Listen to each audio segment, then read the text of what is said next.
if you haven't felt it already, we are in a very pivotal and important time as a collective. There is so much going on in the world right now and in our personal lives, and a lot of which are bringing up these traumas and triggers that are sparking that initial egoic fight or flight response in us. However, we are also being called to something greater, to something higher, and that is healing and enlightenment. And although I'm sure you've heard those words get thrown around, today I'm going to do my best to really clarify what that can look like for you in your personal life and how to truly heal just about any challenge you may be facing in your life. The process of what I like to call true healing really follows a certain pattern, and I define it as a series of steps that lead you to having a safe feeling relationship within yourself and your physical body. If you were to scratch yourself right now and pay attention to the healing process, it would look very similar to what an emotional healing process looks like. And that's because, like the healing process for an open wound, which ultimately turns into a scab and then into new skin, healing is coming back into your true state of new skin. In order to do any healing of any kind, I first want to invite you to establish what healing means to you. It is very important, especially in this situation, to have certain realistic goals or expectations based on a certain level of reflection that healing is going to take. Put it this way, if you were to walk into a therapist's office right now, one of the first things they would do with you is a consultation. They would sit you down and ask you, so what brings you here today? What are some of the things you feel you want to work through? And if I were in the therapy chair, I would say unlearning the programming others taught you was tolerable or acceptable for how you should be treated in your life, and returning to the true programming I can now instill in myself as an adult. Because we don't come onto this earth as fully formed conscious human beings, we come onto this earth not only dependent on our guardians, our parents, our teachers, our mentors, our guides, adult figures who can teach us this is good, this is bad, do this, don't do this. We also come into this world as children with the eggs that were biologically carried in our mothers, obviously, and our grandmothers. So we're coming into this world with a lot of epigenetic trauma programmings and conditionings that can play a really big part in our lives and our big themes of healing for us and things that we need to work through. In every single one of us, 15 to 20 years of generational trauma is being passed down. The memories, the actual memories are coming in through the RNA on the father's side into the next generation. Damn. And so what's happening is you could be a person that's got what appears to be a great life. I'm doing good. I got my career. Everything's going phenomenal. I got a lot of opportunities. Why do I feel depressed? Why am I anxious? Why am I angry all the time? It might not be you. It could be your ancestors' trauma in your body. Wow. So returning back to this scab example, I want you to think of your new skin or your true skin as all of the things that your inner child needed and never received, whether that was emotional nurturing, more gentle parenting, or confidence and love and praise, because those feelings, programmings, conditionings have most certainly followed you into your adult life and can be presented to you through the manifestation of the reality around you, because unconsciously you have manifested your current reality to a T, and all of your reality is based on your deepest subconscious programmings, most of which were programmings that you learned from the ages 0 to 5, because that's when your brain was most susceptible to deep conditionings through your subconscious mind. Now, I want you to remember a few minutes back my definition of healing. I said that healing is a series of steps to get you back to that true version of yourself. Combining that with the understanding of the general structure of what led you here today, I want to take you through step 1, which is thinking about whatever traumatic experience or trigger you are going to be analyzing. Maybe for you, that's healing from a breakup with a narcissistic partner. Since the people in your life are merely a projection and someone you unconsciously manifested, I want you to ask yourself, how is the way they are treating you a reflection of how you treat yourself? yourself. Stay with me now, because when I say this, I obviously never want you to believe that I think you deserve the treatment you might have been through or justify it in any way. This is not that kind of blame game, but rather an opportunity for growth and using critical thinking skills to analyze our life, analyze the reality we've created for ourselves, and flip that into a positive one because we are fully in control of our story. This person has no power over you. Every inch of power you think you gave them is merely an illusion, because the power that you feel like you gave them was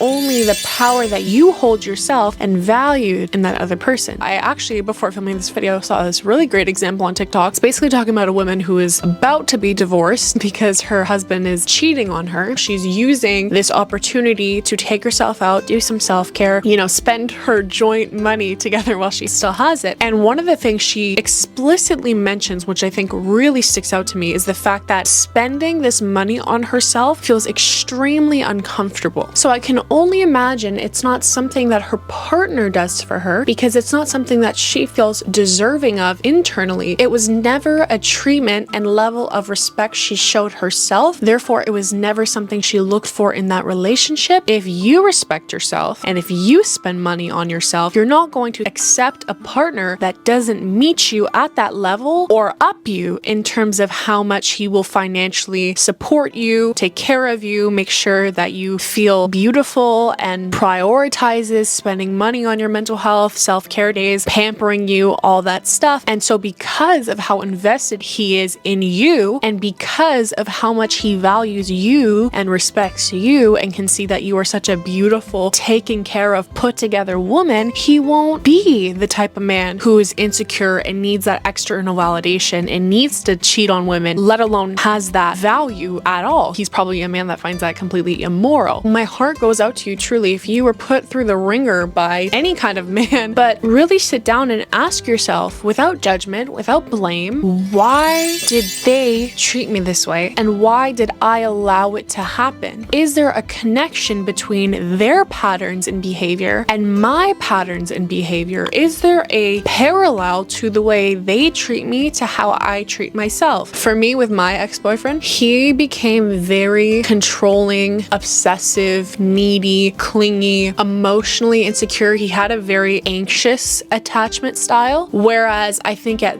that point in my life, I was secure with a man, but avoidant with myself. So already you can see that mirror of he's very clingy, needy, needs to be with me, needs to be coddled, needs to be reassured, needs to be validated, to bring out the trigger in myself that was showing me that I was avoidant within myself, that I wasn't reassuring myself, that I wasn't validating myself. I can take that a step further and say that I was reflecting more anxious attachment styles with my girlfriends at the time. I had a lot of people-pleasing tendencies. I was always serving others, giving my energy to others, giving my love to others, waiting for and expecting my validation to be met in those friendships, in those people, in those acts of service I was doing for them. So not only would I have never recognized my own patterns within my girlfriend relationships in my life if it wasn't for my boyfriend at the time, but I also wouldn't have recognized within myself how much I was neglecting myself and how much I really didn't know myself the way I thought I did, and what I thought about being a good person to myself and being confident meant and looked like. Because I was neglecting myself emotionally and spiritually, I manifested a partner who brought out that trigger in me. I manifested a partner who showed me how deeply that behavior bothered me because I was someone who was avoidant. And the way he was acting towards me was the way I was acting towards my girlfriends. If you are a secure attachment style, you are a secure attachment style, period. Healing myself from the inside out has only brought me relationships with securely attached individuals because I am securely attached. So it starts with you. Now I can say that and take responsibility for the way I was treating myself while absolutely still acknowledging the fact that the the way I was being treated by my boyfriend and the way I was being treated by my friends at the time was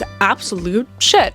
So all in all, your trauma is an invitation to openly express the parts of yourself you're neglecting. It is really just a cry for help, if you will. It is a mirror of everything you are manifesting and projecting from your own personal lens of yourself, from your own personal values, from your own personal conditionings and programmings that live in your subconscious. All of the things that your inner child was taught. This is right, this is wrong, this is what love is, this is what love is not. This is how you deserve to be treated based on your grades, based on your gender, based on your performance in this sport, based on how pretty you are. All of these things combine what you attach to your identity and what is possible for you in your reality, and therefore the people that will be in your life. So the second you make that connection of, oh my gosh, this person treated me this way because I was treating myself this way, you're going to take that a step further and say, okay, now where did I learn this from? Again, to use my personal example, I recognize that my ex-boyfriend had an anxious attachment style. I was an avoidant attachment style, neglecting my own needs, and had an internal fear of what that meant for me. I now have to unpack, why did I learn such a thing? Why did I think it was okay not to express my feelings, have trouble setting boundaries, have trouble saying no, have trouble speaking up for myself? Where did I learn all those things? Okay, well, growing up, I felt like I had to mature earlier than other kids. My parents split up when I was about 2 or 3, so I only really knew life having separated parents, co-parenting. And as a result, although my parents obviously have done the best they could with the knowledge that they know, and I have such a great relationship with my mom, who's my best friend and my soul partner and all those things, I often felt like growing up, I was put in the middle of adult issues, and therefore I had to have a more mature mentality or a more mature outlook on life, or respond more maturely when I was talking to people. I always hung out with older kids. I was always put in older groups for after school programs and all those things. I was always told, you're so mature for your age, you're wise beyond your years. Even in my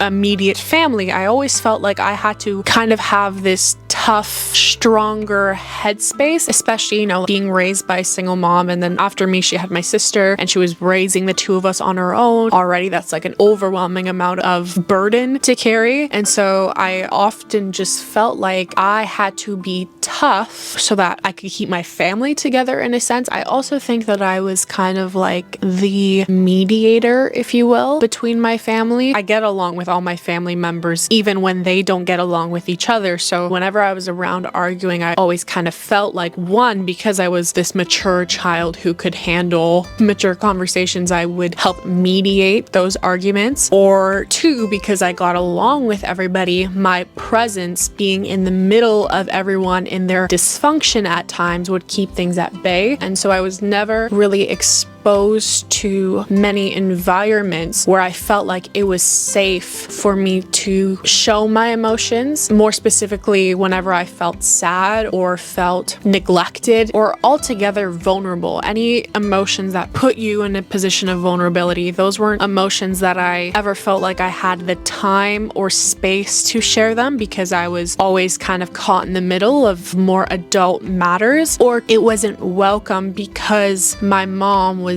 juggling being a single mom and be more attentive and present with my sister, who is younger, so needed more immediate care. And so any other trouble that I might have caused by being vulnerable or needing that extra support would have created an additional level of stress on my mother, and therefore she would have lashed out or dismissed my troubles, right? So I just learned I was looked at this very mature, strong-willed, strong-headed child who either wasn't emotional and needed that kind of support, or by no fault of anyone in my family didn't realize that I needed that support because they were too busy dealing with all the other stresses of life at the time. And so you can recognize how the combination of all of those things followed me into adulthood, where I don't believe that I can be vulnerable with someone close to me because I feel like it's gonna go sideways. And even further, I closed out that part of myself, even to myself. I never let myself feel those feelings or feel sensitive or feel vulnerable because I began to manifest this illusion and conditioning that I wasn't this emotional, weak, vulnerable person or connect those feelings with myself and my identity. So now I've opened this can of worms, right? I have to heal from my boyfriend and the way he's treated me. I have to heal my avoidant attachment style and the way that's played out in our relationship while holding responsibility and accountability for the fact that I've manifested this truth in my reality because of these inner child wounds and conditionings and traumas. Recognizing that sequence of events in your life, accepting that, and starting to train your brain to start thinking deeply can help relieve a lot of the anxiety you didn't realize you carried on your shoulders. I think for people attempting to heal, a really big part or controversial concept is the idea of needing closure, but I'm here to show you that even understanding those patterns alone can help you have that closure because you're understanding from every single angle why things are happening the way they're happening. And now it's your job to equally take, again, accountability for that while not showing yourself judgment or shame or blame for anyone in this scenario in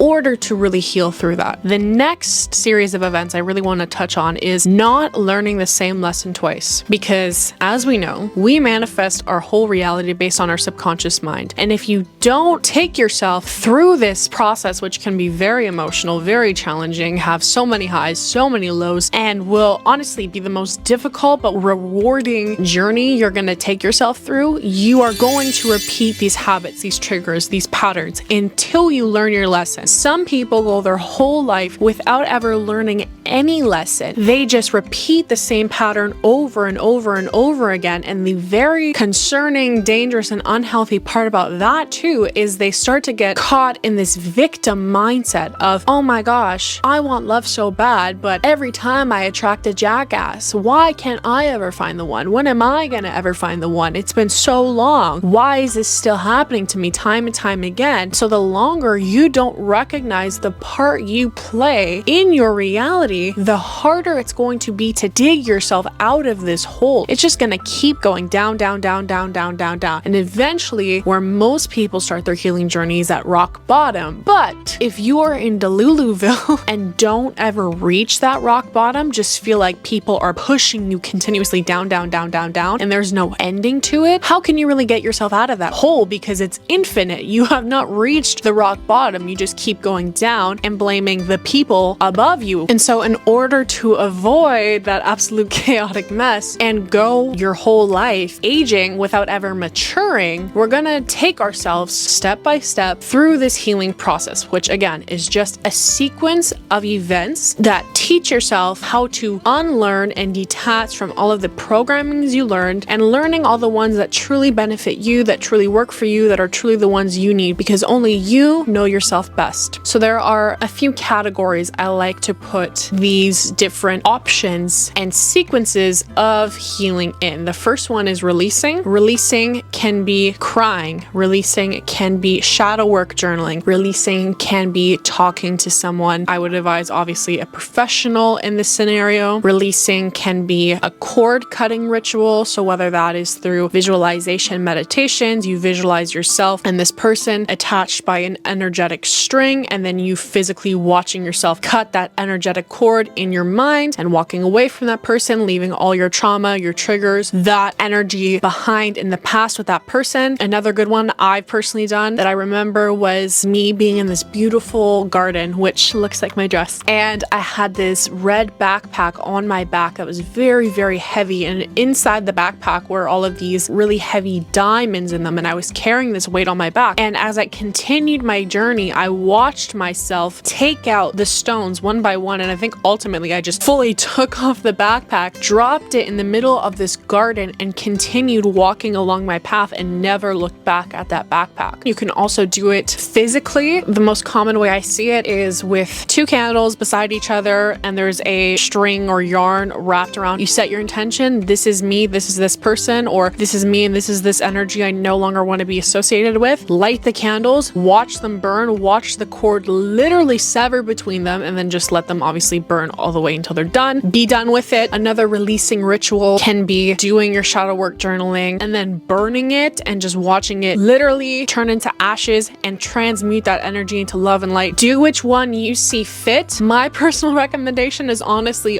all of them, because I think they're all important and they all serve their purpose at different stages in your healing journey. So releasing is the first little pillar or sequence I want to talk about. The second one from there on out is going to be reprogramming. Basically, you're going to go back into whatever traumatic events or memories are stored very evidently in your body and in your mind, and you're going to play that event out. But now that you've released all of the hard feelings that are attached to it, you can reprogram this memory now from an unbiased, judge-free point of view and really only go in with this energy of love and healing for yourself. So you're going to disassociate those old, bad, traumatic memories with this certain area of your life and reprogram it to have more positive, loving feelings. And you're basically going to enter that memory as this version of yourself now, this new, healed version of yourself. Obviously, you're still in that process, but imagine your highest self walking into this memory, coming to console you. So whatever it is that you intuitively feel you needed to hear in that moment, tell yourself, give yourself that hug, give yourself that love. Tell yourself it's okay to say no. It's okay to walk away. It's okay to protect yourself. You are loved. You are whole. Reprogram it so that in your brain, you know now that you were safe and held in that moment because you had you. You're training your brain to literally heal that avoidant attachment style from the inside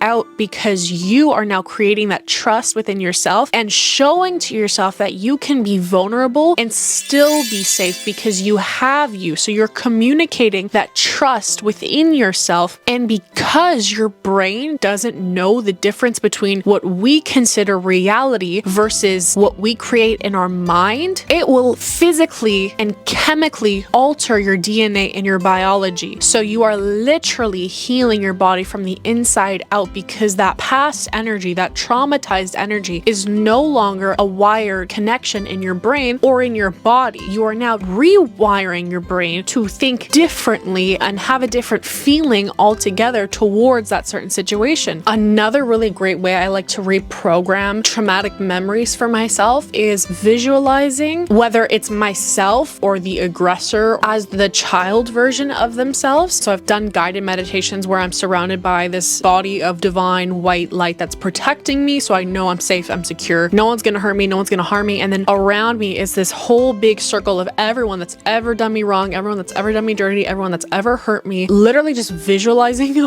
all of them as their child selves and just sitting with that, again, like without judgment, without shame, without blame. Obviously, if those feelings come up, anger, sadness, hate, whatever, noticing them, but just not judging myself for feeling that way in order for it to pass, and then I can resume being in this meditative state where I'm regrounding and reprogramming myself, recognizing that at the end of the day, that's who we all really are. Just these child versions of ourselves that still live within us and honestly are the ones that control most of our reality, and the version of ourselves that we're operating most out of. We're making most of our decisions based on that hurt little child who didn't know better and had to learn how to survive because they were constantly around danger and harm. One thing that people always seem to acknowledge is the fact that children become adults. Many people are aware of that, but not enough people are mindful to the fact that adults are really actually children. As a therapist, I don't seek to interact or work on the adult in front of me, because I understand that although the person in front of me is grown, taller and bigger, the child that they once were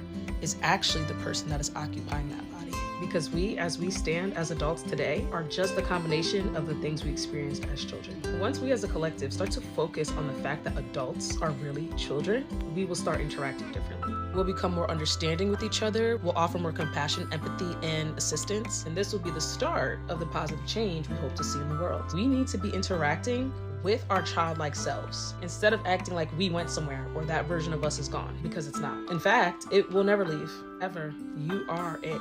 Now, how that version shows up in your current day is up to you. It's here to play in the story regardless. Putting that into perspective and reprogramming all of these really challenging, hard memories for myself to view it for really like it is. View it from the state of compassion and truth and getting that full bigger picture in order for myself to feel okay with that memory, feel safer in that memory and within that presence. And so another great way to do this reprogramming is to create, whether it's a vision board, a lock screen on your phone, or literally just taking a single picture of your child self and placing that on a mirror or somewhere you look constantly to remind yourself that's who you're speaking to when you're speaking words of hate towards yourself, when you're not treating yourself as nicely as you should. That's the person who's feeling it. And so it will get you in the habit of noticing all the ways that you mistreat yourself that you know you don't deserve because that little version of you doesn't deserve to be treated that way. And then the final pillar I think is really, really important for the segments of healing is now application. We've now removed all of our traumas and triggers. We've now reprogrammed them to feel safe and secure within our body. We've reparented ourselves to feel differently about ourselves, feel differently about our worth, feel differently about what we deserve, what we don't deserve. And now we can show ourselves the way we want to be treated. We can now treat ourselves a lot more nicely, a lot more wholeheartedly. We're now going to apply everything we've learned based on what we want and don't want out of life, and now treat ourselves the way we deserve to be treated or the way we would treat our younger selves, because we've established this connection between myself now and my inner child self. Once a day, you're going to make the goal for yourself to accomplish one ritual for your physical health, your mental health, and your spiritual health. So every day, because you love yourself and because you deserve to be healthy and enjoy life and enjoy pleasure, you're going to physically do one act of self-care a day, whether that's exercising for 5 minutes, stretching before bed, getting that infrared light or those sun rays first thing in the morning, 5 to 10 minutes before you open your phone. Something that involves your physical body, your physical health. Ideally, I would recommend you doing all of these things, but let's start small. So just pick one of those goals that it's really going to make you physically feel in control of your life, safe in your body, and deserving to be alive because you are a wonderful, healthy human being. The next is that mental health aspect, right? So the easiest way I would say is meditation. Another way you could do that is journaling your thoughts, keeping a notepad with you throughout the day and just jotting down all of the thoughts you have during the day so that you're aware of the mental patterns that you still might be projecting. If you catch yourself continuously, let's say, comparing yourself to others, that could be an unknown trigger that you might need to work through. So mentally, you're building up your resilience and your ability to control your thoughts to then obviously reprogram them with more healthy and positive ones for yourself. And then finally, we have that spiritual aspect to it. One of the biggest ways you can do that is prayer/manifestation, focusing on that divine connection you have to God's source, which lives within you, babe. So don't even worry about that. It's already in you, but reinforcing the fact that you have that within yourself. I'm also going to add another one. You can decide whether you want to do this daily, weekly. Commit to doing the things that you love to do at what we have established is your truest form. So whatever your inner child liked to do. It should be no surprise that what my inner child liked to do was make YouTube videos. But even before that, one of the biggest themes in my life that has really, really healed a lot of my traumas and triggers is stepping into a more feminine version of myself. Like I said, because as a kid, I think I very quickly became a little more masculine in tendencies. So headstrong, tough, confident. Not that you can't be any of those things as a woman, or not that any of those things are not feminine. Traditionally, we establish those things to be more masculine tendencies in the Western world. So I learned how to pick up a lot of those traits very early on. Although I loved fashion, I had a really strong, almost tomboy phase for a few years. So I never really dressed feminine. I have this very vivid memory of myself. I couldn't have been over 6. I want to say I was probably 4, and I remember I was wearing a dress that I did not want to be wearing, and my mom, I think, called me beautiful, and I remember internally feeling like ew and getting the ick from this whole situation altogether. I didn't like being in that dress, and I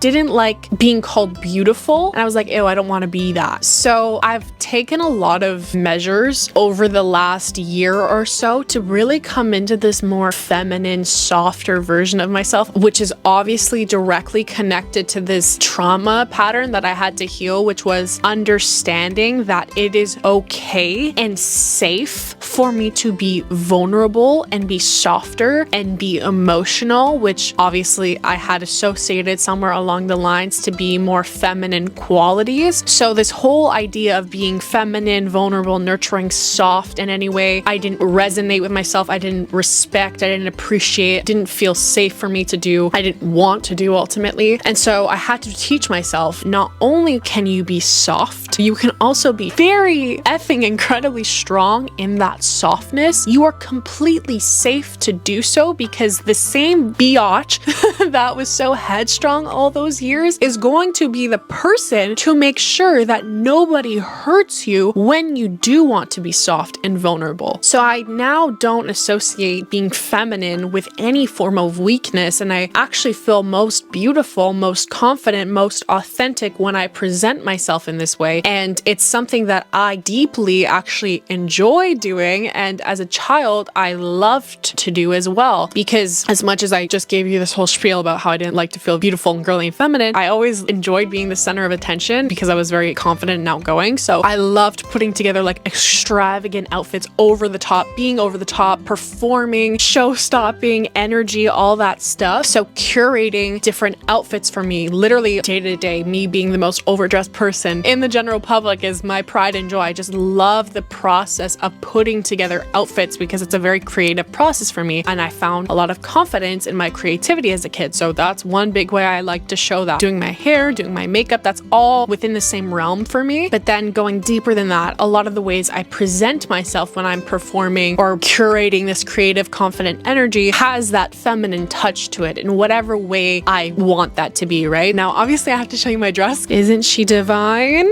Before I ever had those traumatic conditionings, I absolutely loved Disney princesses and princess dresses. And so dressing like this is actually very healing for me. Another really, really easy and simple way that I got in the practice of doing that was through watching all of the things I loved most as my purest inner child form. Specifically, obviously all the OG Barbie movies, Princess and the Pauper, Diamond Castle, A Mermaid Tale. Like, if you know, those movies have my heart through and through. I went on a binge marathon multiple times throughout this year watching all the Barbie movies. I had the Barbie Diamond Castle doll. It makes me so emotional thinking about it because of obviously the deep emotional attachment I had to that doll as a child. And I have such a vivid memory of myself laying in bed with my doll and just like watching her in awe sing her song. I'm not gonna try to sing it right now because I'm crying. She had the coolest dress. So it was like her in her day gown, and then you pulled a string and the bottom of the skirt expanded out into like her princess coronation dress that she wore at the end of the movie. And then you pressed her necklace, the heart, and it would start singing the song. Oh my gosh. That's also another way I've really healed my inner child. So not this room right now, but we're renovating and my new room is gonna be very, very youthful and innocent feeling. I painted my walls this beautiful blush pink, and I obviously have this vision in my head. I have the Pinterest boards ready, but I want it to feel very princessy, very feminine, because that is my true safe space, my true feeling of inner child healing. That is very, very healing for me. I just want to be in this princess room. But obviously within your means, within whatever is available to you, decorate yourself, decorate your room, your space, your phone in the aesthetic that fits that truest version of you and your inner child. That's so important. If you still have any of your toys or dolls, take them out, play with them, literally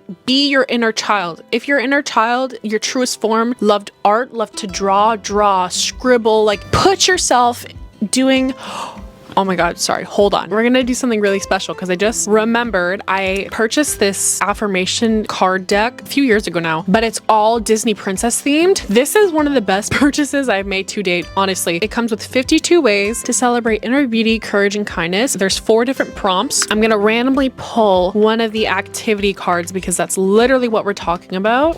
I love this one. I've done this one. This one is from Ariel. It's asking us to make up a song for one of your friends or a member of your family. Use a melody you already know or start from scratch. The lyrics don't have to rhyme, but they can if you'd like them to. I understand this is probably your first like inner child healing activity. You might feel really self-conscious about that. Again, we're taking baby steps. So you can write this song for yourself, for your own inner child, or you can write it for someone you love and you don't have to share it with them if you don't feel comfortable yet. But the point is, there was a version of you that would have no problem at all making a song for their best friend or for their mom and singing it to them on the top of their lungs without feeling guilt or shame or awkward or anxious or nervous about what they might think and if they like it or if they don't like it. That version of you fully existed. When it comes to doing these activities, we want to get back to that version of ourselves as much as possible. And as a general statement, this healing process is going to be uncomfortable because it's foreign to you. It is different. And so just embrace that feeling of discomfort with openness and honesty and curiosity, like the inner child view would approach a new situation. They would explore it without any doubts or worries in the world. They would just go about their life and pick themselves up if they were to fall, no problem. No feelings of doubt after, just go on about their life. Okay, here's another one from Ariel. Have a scavenger hunt. Ask a family member or friend to hide small household objects such as fork, a thimble, and other thingamabobs. Then you can have fun finding them. This is an inspiration card from Rapunzel, and it's a quote saying, "When I promise something, I never ever break that promise." Period. This is perfect. Make the promise to yourself that you are going to heal, do these activities for your inner child no matter what, and don't break that promise, babe, okay? I just pulled an affirmation deck. This is perfect. I love when the universe does this. This is from Merida. I am brave. It's okay to be afraid.